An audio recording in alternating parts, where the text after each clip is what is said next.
Hey guys, good morning. तो आज है 30 सितंबर और अगर आपने पिछला वीडियो देखा है तो मैं आप लोगों को पता चल गया होगा कि मैं हूँ सागर में। तो आज का प्लान है कि मैं निकल रहा हूँ दिल्ली के लिए। टाइम कुछ 7 o'clock हो रहा है। हाफ एन आवर में यहाँ ब्रेकफास्ट मिलेगा, ब्रेकफास्ट करूँगा और सामान ऑलरेडी पैक्ड है। ज़्यादा सामान मैंने क्या किया है ना कि छोटा सा बैग रखा हूँ, ये वाला, कि मेरे को किसी भी होटल में जाना हो तो सिर्फ ये बैग लेके आता हूँ, कैमरा बैग लेके आता हूँ और एक मेरा छोटा सा बैग है जिसमें कुछ सामान है। तो बस इतना ही सामान लेके आता हूँ, जल्दी से होटल में चेक इन करता हूँ और निकल जाता हूँ। तो इससे क्या होता है, बहुत बड़ा सामान मतलब खोलने की ज़रूरत नहीं पड़ता है।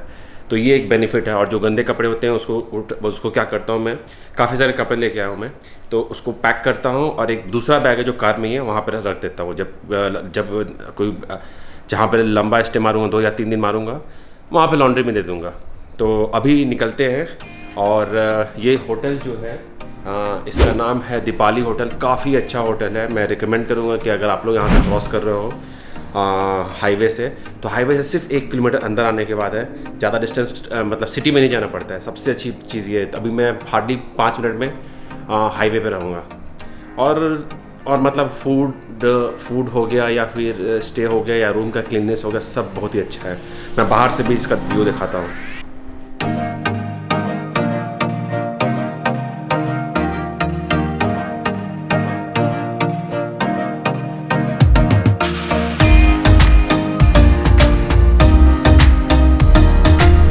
तो 8:30 हो गया निकलते निकलते। नाश्ता करने का मतलब यही होता है कि मतलब थोड़ा नाश्ता करोगे, आधा घंटा उसमें लग जाता है, फिर निकलते निकलते हाफ एन आवर लग ही जाता है। तो लेट हो गया है, अभी निकलते हैं दिल्ली के लिए। और कोई हड़बड़ी नहीं है, 9 बजे 10 बजे रात में भी पहुंचे तो चलेगा। इस बार अभी आज रश नहीं करना है। मेन टारगेट है कि दिल्ली का जो ट्रैफिक है वो अवॉइड करना ही कम से कम हो सके। तो आई थिंक 8 बजे इंटर करें दिल्ली में तो ज़्यादा बेटर है। तो प्रॉब्ली वही मैं ट्राई करूँगा और देखते हैं अभी गूगल मैप क्या बता रहा है। तो ETA जो है 8:16 है दिल्ली का पहुँचने का। तो आई थिंक वही 8-9 बजे के आसपास लगता है, मतलब पहुंच पाऊंगा।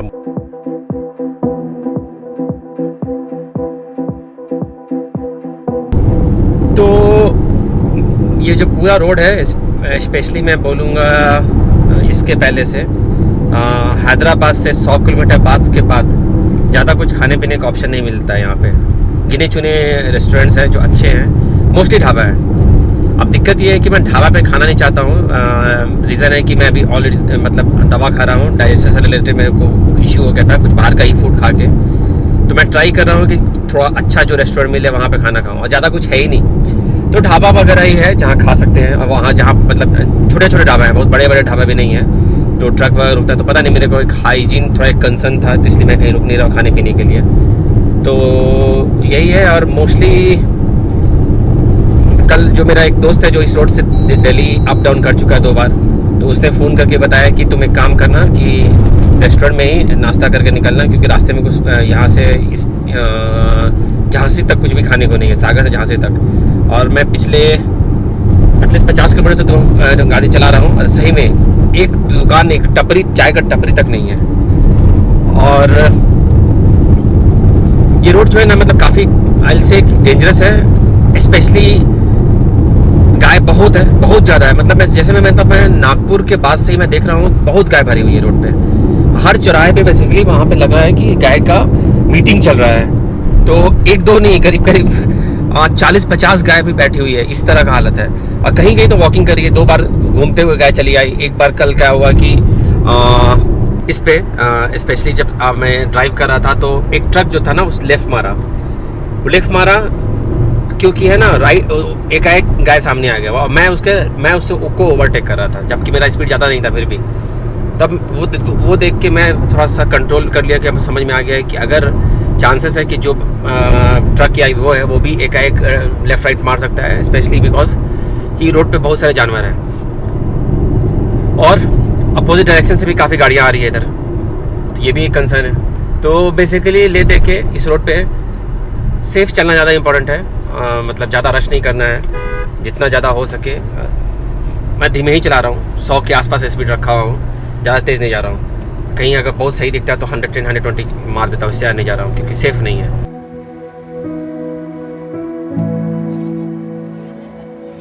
हाँ भैया।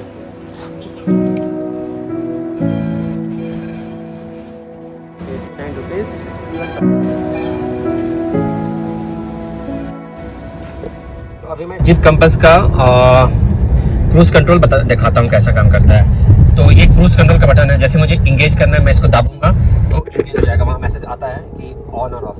जैसे मैंने अभी बोल दिया, जैसे मैं प्रेस किया लिखा क्रूज कंट्रोल एक्टिव। अब मुझे बताना पड़ेगा कि क्या स्पीड सेट करनी है। तो ये प्लस और माइनस जो है स्पीड सेट करता है। तो मुझे स्पीड सेट करना है तो मैं क्या करूँगा, प्लस दाबूंगा। जैसे प्लस दाबूंगा उस जो भी स्पीड था 75 पे था तो 75 पे सेट हो जाएगा। आप यहाँ कॉर्नर पे देखोगे, लास्ट वाले कॉर्नर पे फोकस कर लिया तो 75 पे स्पीड सेट है और 75 पे चल रहा है गाड़ी। इस पे स्पीड को मेंटेन करेगा ये। और मैं अपना जो ये है पैर बिल्कुल भी टच नहीं किया वहाँ ब्रेक पे, सॉरी एक्सीलेटर पे। और अगर मुझे डिसएंगेज करना है तो सिर्फ जैसे मैं ब्रेक दाबूंगा क्रूज कंट्रोल डिसएंगेज हो जाएगा। एक्टिव करने के लिए फिर से मैं चाहूँगा तो प्लस दाबूंगा, माइनस दाबूंगा तो सेट हो जाएगा, एक्टिव हो जाएगा। अगर मुझे इंक्रीज स्पीड को इंक्रीज या डिक्रीज करना है तो मैं इसी बटन से इंक्रीज डिक्रीज कर सकता हूँ। फिर से गाय बीच रोड पे, पीछे में ट्रक बस भी है। इस तो एक और चीज़ जो मुझे जीप में मतलब सही नहीं लगा, उधर भी गाय पूरा। ओह माय गॉड कितनी गाय है भाई।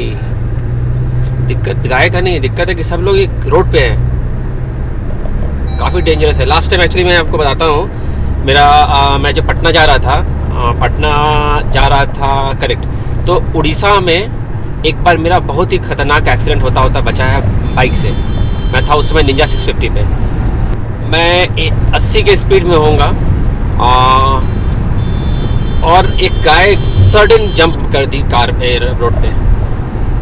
अगर मैं ब्रेक मारता मैं तो पक्का उस गाय को मार देता, ठीक है। तो मैं क्या किया, ब्रेक ना मारते, इंजन काफ़ी पावरफुल था निंजा 650 का, तो मैंने और ज़्यादा एक्सीलेट किया और उसको ओवरटेक करके निकला हूँ मैं। वो मैं क्लिप क्या करूँगा, वो क्लिप मैं डाल दूँगा इसमें। हाँ, तो मैं जीप कंपास के बारे में बताता। तो जीप कंपास का मुझे इसी सही नहीं लगा कि सिर्फ इस मॉडल में ही क्रूज कंट्रोल है, जबकि these are the basic thing जो कि आजकल छोटी छोटी गाड़ियाँ 10 लाख की गाड़ियों में भी अवेलेबल है। और आप मतलब अगर जीप का कोई भी मॉडल होते हो तो 16-17 लाख से स्टार्ट हो रहा है, राइट। तो ये स्पोर्ट्स मॉडल जो लो वेरिएंट है उसमें भी होना चाहिए। This is the basic feature. ये लोग जानबूझ के क्या करते हैं ना, मतलब गाड़ी जितनी भी कार कंपनीज हैं वो इस बटन की जगह पे ना एक एम्प्टी स्पेस छोड़ता है ताकि आपको फील हो देगा सम फीचर विच वाज मिसिंग, लोग ताकि हाई वेरिएंट ही खरीदें। तो ये एक अच्छा मार्केटिंग स्ट्रैटेजी है, लेकिन हर चीज़ को इतना costly banana, that's I feel not good. लेकिन जैसे मैं आपको बताता हूँ कि मैं सुना कि जीप कंपास का मॉडल आने वाला है, राइट। तो मैं पुराना मॉडल लेने गया था पहले, तो मुझे पता चला नया मॉडल आने वाला है, दाम सेम रखना चाहता है। तो मुझे लगा ओके चलो ठीक है, दाम सेम रखेगा तो अच्छी बात है। उसने बहुत सारे फीचर ऐड किया लेकिन उसके साथ प्राइस भी बढ़ा दिया। Doesn't make sense. इतना प्राइस बढ़ाना, मतलब सिर्फ जो पुराना प्राइस था उसमें भी अगर इस मॉडल रहता 33 के आसपास जो बैंगलोर में ऑन रोड पड़ता है, तो वो जो प्राइस था उस प्राइस को मतलब अच्छा खासा ये मिलता। मतलब काफ़ी लोग जीप की तरफ जाते भी, उनको लगता है कि बहुत कॉस्टली है इस मॉडल, राइट। ऑब्वियसली कॉस्टली है, 35, 36। आई डोंट थिंक लाइक इतना होना चाहिए। तो अभी मैं इंटर कर रहा हूँ यूपी में, तो एमपी क्रॉस हो गया, अभी मैं आ गया यूपी में। तो कितने स्टेट मैंने चेंज किया, कर्नाटका से मैं इंटर किया आंध्र प्रदेश से मैंने इंटर किया तेलंगाना से मैं इंटर किया महाराष्ट्र से एमपी से भी यूपी, और नेक्स्ट जो होगा दिल्ली।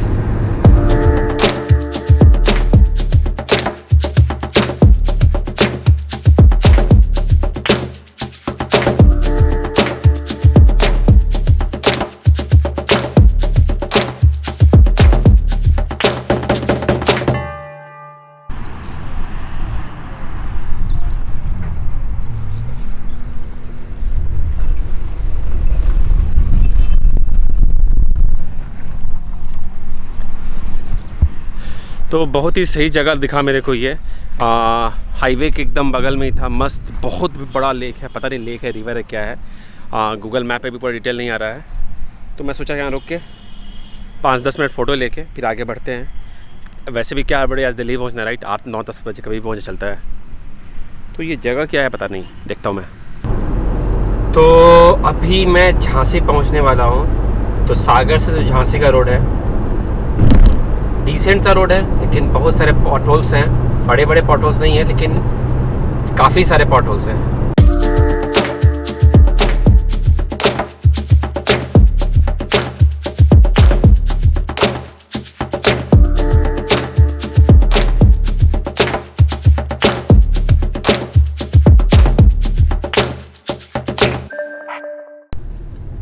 आज ना मतलब 3 दिन से हो गया, मतलब तीसरा दिन है आज मेरे को रोड पे। तो ये पहली बार मैं दोपहर में टाइमली खाया हूँ, क्योंकि मतलब एग्जैक्ट टाइम पे मैं ग्वालियर क्रॉस करा था। ग्वालियर के पास में डिसेंट रेस्टोरेंट्स हैं, तो मुझे लगा था कि सिर्फ यूपी के बाद सीधा निकलेगा दिल्ली, लेकिन ऐसा नहीं है। यूपी के बाद फिर से आया एमपी में, और एमपी के बाद अब जा रहा है राजस्थान में। मैं मैप दिखाता हूँ,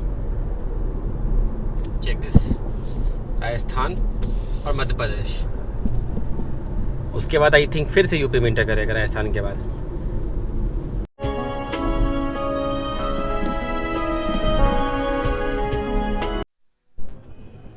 यहाँ पे हो गई मेरे से एक बहुत बड़ी गलती।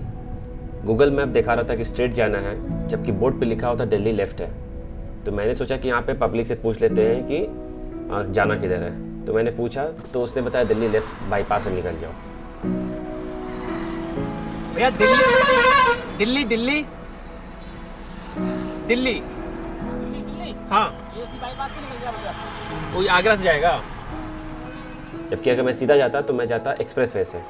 तो यहाँ से जाने के बाद ये क्या किया, आगे काफ़ी ज़्यादा ट्रैफिक लगा हुआ था, तो वहाँ से मथुरा शहर को पूरा क्रॉस करवा के फिर वो एक्सप्रेस वे पे लाया है, जिसमें करीब करीब मेरे ऑलमोस्ट 1.5 से 2 घंटे बर्बाद हो गए। तो यहाँ से दिल्ली सिर्फ 200 किलोमीटर बचा हुआ है, लेकिन जहाँ मैं जा रहा हूँ वज़ीराबाद के पास में मेरे को होटल लेना है। वो जो जगह है 225 किलोमीटर है, और I am waiting for the express way highway. वो पता नहीं कब आता है।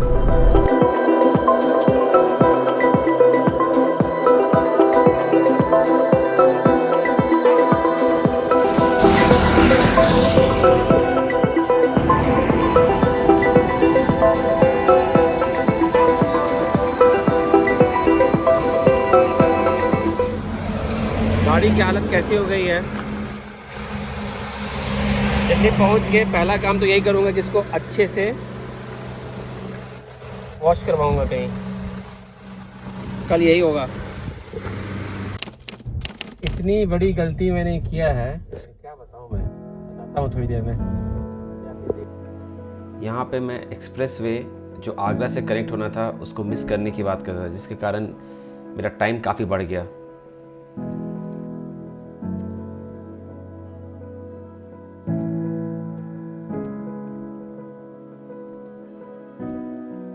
कार की हालत कुछ ऐसी हो गई है।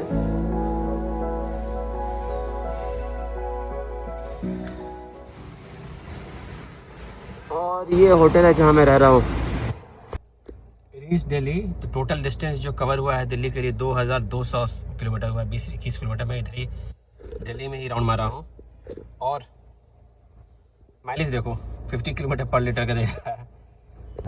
तो जीप कंपस ने बैंगलोर से दिल्ली तक का माइलेज दिया है 50 किलोमीटर पर लीटर। तो अच्छा हाँ, एक चीज़ और कि जो रनिंग ड्यूरेशन दिखा रहा है वो 33 किलोमीटर 33 आवर्स दिखा रहा है। एक्चुअली वो मतलब थोड़ा रुकते रुकते कहीं कहीं मैं ब्रेक लिया हूँ तो इंजन ऑन रखा था, वो सब भी था।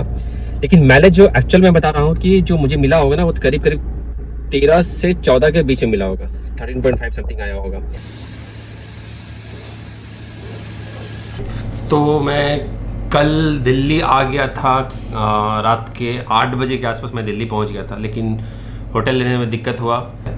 तो अब प्लान है कि कल सुबह मैं निकलूँगा स्पीति वैली के लिए। मैं मेरा फ्रेंड यहाँ से जाने वाले हैं, तो वो कल ज्वाइन करेगा।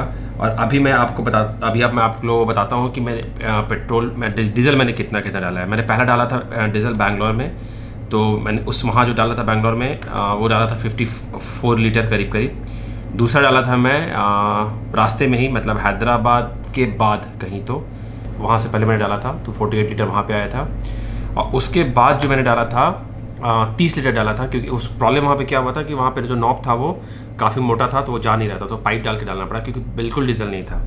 तो वहाँ पे मैं सिर्फ 30 लीटर डाला था, फुल टैंक नहीं हुआ, सिर्फ 30 लीटर डाला। और उसके बाद मैं डाला झांसी में 55.7 लीटर। तो इसमें से 55.7 लीटर में से 50% ही फ्यूल यूज हुआ है। 50% मीटर में दिखा रहा था, तब भी ज़्यादा ही दिखा रहा था एक्चुअली। मैं तो पकड़ के चलता हूँ, 50% दिखा रहा था, तो मैं पकड़ लेता हूँ कि करीब 27 लीटर यूज़ हुआ है, ठीक है। और टोटल डिस्टेंस जो है वो 2200 समथिंग था, 2250 पकड़ते हैं, 2250 था किलोमीटर्स। तो मेरे कैलकुलेशन के जो मैंने जितना मैं फ्यूल भरवाया है मैं उससे कैलकुलेट करूँ तो टोटल लीटर मैंने फ्यूल भरवाया था 160.3 लीटर्स और टोटल डिस्टेंस जो कवर हुआ है वो है 2250।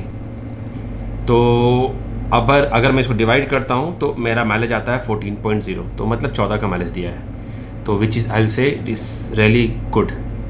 और स्पीडोमीटर भी उतना ही दिखाता है, मतलब स्पीडोमीटर भी 13.5 एक्चुअली जितना स्पीडोमीटर दिखाता है मैंने ऑब्जर्व किया उससे 0.2-0.3 किलोमीटर ज़्यादा ही दिखाता है एक्चुअली रहता है माइलेज इसका। तो बस यही था। एक और चीज़ मैंने बहुत वियर्ड देखा कि मैंने जो ट्रिप सेट किया था वहाँ पे बैंगलोर में, ताकि मैं पूरा एंड टू एंड ट्रिप का मैं ये देखूँगा कि कितना माइल एवरेज दिया है, वो आई हैव नो क्लू कैसे वो 50 किलोमीटर पर लीटर दिखा रहा है, तो 50 किलोमीटर पर लीटर का दिखा रहा है, दैट्स वियर्ड। तो लेकिन ठीक है, मतलब माइनर्स आया है कुछ ये, लेकिन अभी पता नहीं, मैं एक बार बोलूँगा ये चीज़ सर्विस में भी कि ऐसा है। अब जनरली मैं देखता हूँ दोबारा कभी होता है कि नहीं। सो अभी तो एक ही लैप कंप्लीट हुआ है हमारे ट्रिप का, सिर्फ एक। अभी क्या है कि मैं बैंगलोर से दिल्ली आया, दिल्ली से पूरा स्पीति का सर्किट बाकी है, अभी स्पीति से वापस बैंगलोर जाना है। तो अभी दो और बाकी है।